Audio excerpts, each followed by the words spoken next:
नंतर एक मोठी बातमी आहे। रत्नागिरी जिल्ह्यामधल्या दापोली तालुक्यातील गाजलेल्या साई रिसॉर्ट प्रकरणामध्ये अनिल परब यांच्यासह सर्व आरोपींची निर्दोष मुक्तता करण्यात आली आहे। साई रिसॉर्टचं ते प्रकरण आपल्याला आठवत असेल, ज्याच्यामध्ये हे साई रिसॉर्ट पाडण्यासाठी तिथं संपूर्ण यंत्रणा गेलेली होती आणि मोठ्या प्रमाणामध्ये टीका सुद्धा अनिल परब यांच्यावर झालेली होती। आता अनिल परब यांच्यासह जे सर्व आरोपी होते या प्रकरणामध्ये त्यांना न्यायालयाने निर्दोष मुक्त केलंय।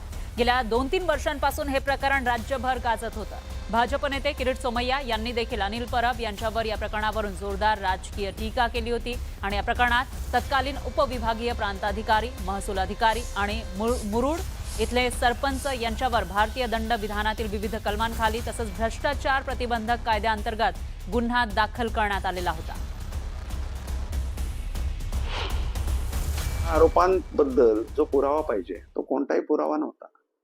रिसॉर्ट खरेदी करताना, ती जागा खरेदी करताना स्टॅम्प दिला नाही आणि तो कमी दिला आणि फसवणूक केली असा आरोप होता। पण भारतात 2 प्रकारचे कायदे आहेत, म्हणजे जमीन एका व्यक्तीची असू शकते, त्यावरचा इमला दुसऱ्याचा असू शकतो। कोर्टाने असं धरलं की त्यांनी रिसॉर्ट खरेदी करण्याची किंवा विभागासाठी ते विकावं जमीन मालकाने, असं होऊच शकत नाही। असं करणं म्हणजे गुन्ह्याचं कृत्य आहे, कारण ते त्याच्या मालकीचं नव्हे। आणि मग हा सगळा विचार करून कोर्टाने सगळा अभ्यास करून युक्तिवाद ग्राह्य धरून त्यांची निर्दोष मुक्तता केलेली आहे। यानंतर एक वेगळी बातमी। निसर्गाची लीला अजब आहे। मुंबईपासून काही किलोमीटर अंतरावर असलेल्या भिवंडीमध्ये जे घडलं त्यानं चर्चा तर होणारच अशी परिस्थिती झाली। नुसती चर्चा नाही तर पाहायला अख्खं गाव जमलं।